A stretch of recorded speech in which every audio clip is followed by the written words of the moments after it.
When schools started paying athletes directly, a lot of smart people called it. NIL is over. Why would a brand pay you when the school's already writing checks? Well, they misread the whole thing.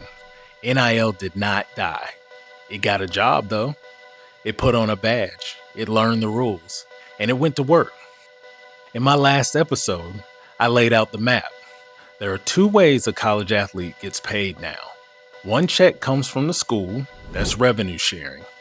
The other comes from commercial NIL, brands, local businesses, collectives. Today, we walk the terrain. What actually happened to that outside money? Who it's paying now? And why it got a lot more competitive than anyone expected. I'm Will Dudley, multimedia pro, ESPN alum, and creator of Winbook. Let's get into it on this episode of Sport of Content.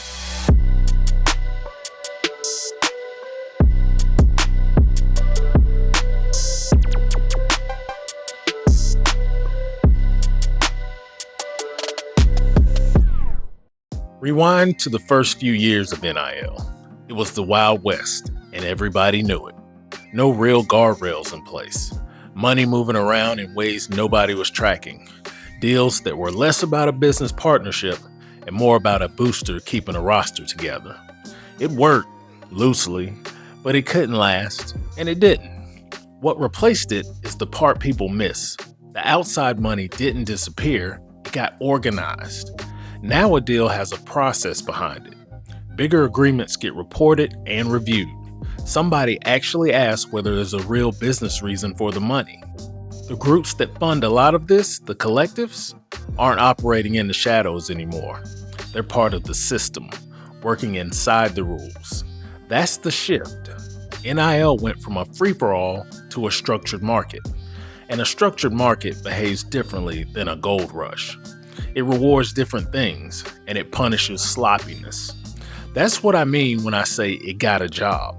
Same money, but now it comes with a manager, a review, and a paper trail. So here's where it gets interesting, because the answer surprises almost everybody.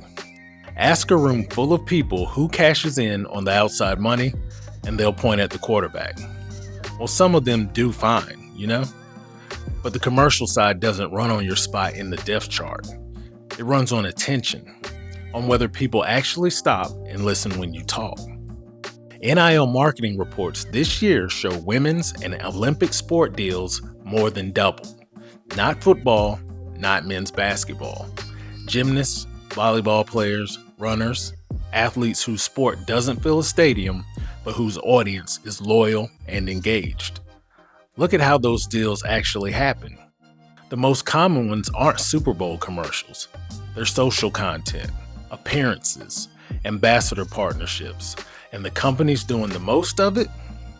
Restaurants first, then financial services, then healthcare. Everyday brands buying real audiences. It's not only the national names either, though they're in it. It's also the credit union 2 miles from campus, the restaurant everybody eats at after games.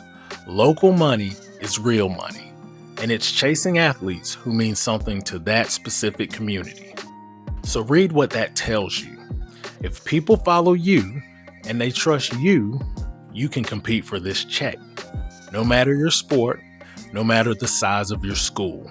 That door is open a lot wider than the depth chart suggests. Now, don't confuse an open door with an easy one. The same thing that makes this exciting makes it competitive. Everybody knows about it now. Every athlete on your roster is aware there's money out there, and a lot of them, they're going after it. The field has gotten crowded. It also got more crowded with middlemen, agents, collectives, platforms, a whole layer of people who want a piece of connecting brands to athletes. Some of them earn it, some of them don't. I'm giving that its own breakdown later on, because do you even need an agent is a real question with a real answer. And the deals themselves face more scrutiny than they used to. The paperwork side has teeth now, enough that it's a whole topic on its own as well. Put it together and the bar moved. A name and a jersey used to be enough to get a look. Not anymore. When a brand can choose from 100 athletes, they don't pick the best player. They pick the one who's easy to understand and easy to work with. Which raises the only question that actually matters for you. Of your 2 checks, which one is actually in your hands? Well, the school check is not. It depends on your sport, your program, your conference, and a budget decided in a room you'll never sit in. You can play your heart out and still have that number set by forces you don't control. The commercial check is quite different. That one comes down to a single question a brand asks before they ever contact you. When they look you up, do they see somebody worth working with? That's not about your stat line. It's about what you've built, your content, your presence, the through line somebody sees when they scroll your page and try to figure out who you are. And that asset behaves differently than everything else we've talked about. Nobody caps it. It doesn't reset when you transfer. It's not up for review. It's yours. It follows your name, and it grows on your schedule if you actually build it. That's the whole reason this channel exists. Not to help you land one deal, to help you become the athlete a brand goes looking for. So let's put a bow on it. NIL didn't die. It just got a job. It's organized, it's competitive, and a lot more selective than it used to be. The money's still there. It's just going to athletes who are easy to find and easy to trust. Content is a sport. I've said that before. And in this one, the athlete who tells their story clearly beats the one with the better highlight reel and no idea who they are. There's a reporting step in all of this, the $600 rule, where good athletes get tripped up over deals they did nothing wrong on. It's important enough to earn its own episode, and it's the one that can protect your eligibility. I'll make sure it's easy to find for you. If this gave you a clearer picture, subscribe to Sportive Content, because we're building this whole thing out piece by piece. Hit like so it reaches the next athlete who thinks the money dried up. And drop a comment. What's the brand you'd actually want to work with?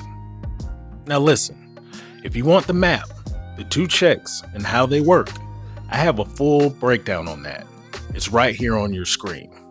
Start there and then come back. I'm Will Dudley. This is Sportive Content. Remember to trust the process and let's get the dub.